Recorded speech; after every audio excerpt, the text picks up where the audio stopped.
Large crowds followed Jesus as he came down the mountainside. Suddenly, a man with leprosy approached him and knelt before him. Lord, The man said, if you are willing, you can heal me and make me clean. Jesus reached out and touched him. I am willing. He said, Be healed. and instantly the leprosy disappeared.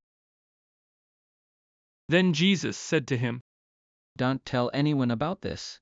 Instead, go to the priest and let him examine you. Take along the offering required in the law of Moses for those who have been healed of leprosy. This will be a public testimony that you have been cleansed. When Jesus returned to Capernaum, a Roman officer came and pleaded with him. Lord, my young servant lies in bed, paralyzed and in terrible pain. Jesus said, I will come and heal him. but the officer said, Lord, I am not worthy to have you come into my home. Just say the word from where you are, and my servant will be healed. I know this because I am under the authority of my superior officers, and I have authority over my soldiers.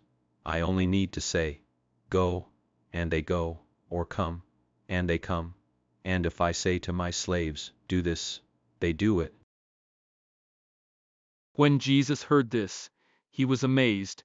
Turning to those who were following him, he said, I tell you the truth. I haven't seen faith like this in all Israel. And I tell you this, that many Gentiles will come from all over the world, from east and west, and sit down with Abraham, Isaac, and Jacob at the feast in the kingdom of heaven. But many Israelites, those for whom the kingdom was prepared, will be thrown into outer darkness, where there will be weeping and gnashing of teeth. Then Jesus said to the Roman officer, Go back home, because you believed. It has happened. and the young servant was healed that same hour. When Jesus arrived at Peter's house, Peter's mother-in-law was sick in bed with a high fever. But when Jesus touched her hand, the fever left her. Then she got up and prepared a meal for him. That evening many demon-possessed people were brought to Jesus. He cast out the evil spirits with a simple command, and he healed all the sick. This fulfilled the word of the Lord through the prophet Isaiah, who said, He took our sicknesses and removed our diseases. When Jesus saw the crowd around him, he instructed his disciples to cross to the other side of the lake. Then one of the teachers of religious law said to him, Teacher, I will follow you wherever you go.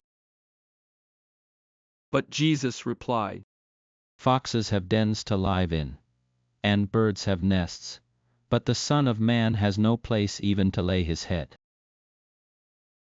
Another of his disciples said, Lord, first let me return home and bury my father. But Jesus told him, Follow me now. Let the spiritually dead bury their own dead.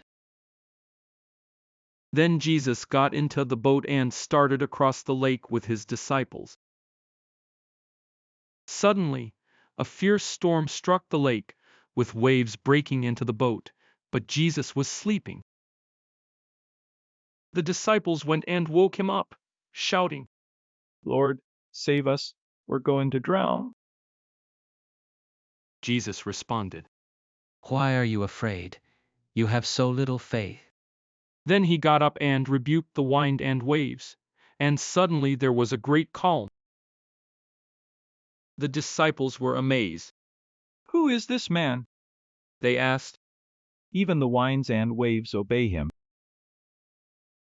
When Jesus arrived on the other side of the lake, in the region of the Gadarenes, 2 men who were possessed by demons met him.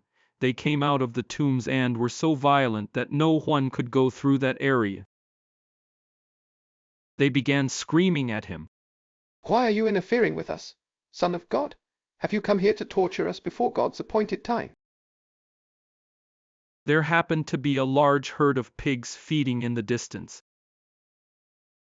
So the demons begged, If you cast us out, send us into that herd of pigs. All right, go. Jesus commanded them. So the demons came out of the men and entered the pigs, and the whole herd plunged down the steep hillside into the lake and drowned in the water. The herdsmen fled to the nearby town, telling everyone what happened to the demon-possessed men.